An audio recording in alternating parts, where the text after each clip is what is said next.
ஆயிரம் உறவுகள் வந்தாலும் தாய் அன்புக்கு ஈடாகாதென அன்னையர் தினத்தையொட்டி அதிமுக பொதுச் செயலாளர் எடப்பாடி கே பழனிசாமி வாழ்த்து தெரிவித்திருக்கிறார்.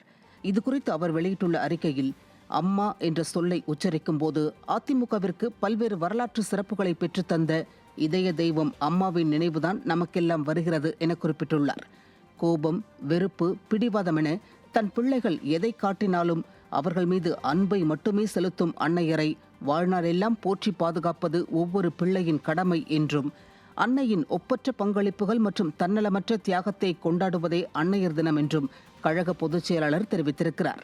கனவு, ஆசை, லட்சியம் முதலானவற்றை துறந்து தன் குடும்பத்திற்காக மட்டுமே வாழ்பவர் அன்னை என்றும், இந்த நன்னாளில் அன்னையரின் ஆசிர்வாதங்களை பெறுவது ஒவ்வொரு பிள்ளையின் கடமை என்றும், அன்னையர் அனைவரும் பூரண நலத்தோடும் நீண்ட ஆயுளோடும் நிறைவாழ்வு வாழ்ந்திட எல்லாம் வல்ல இறைவனை பிரார்த்திக்கிறேன் என்றும் அதிமுக பொதுச் செயலாளர் எடப்பாடி கே பழனிசாமி கூறியுள்ளார்.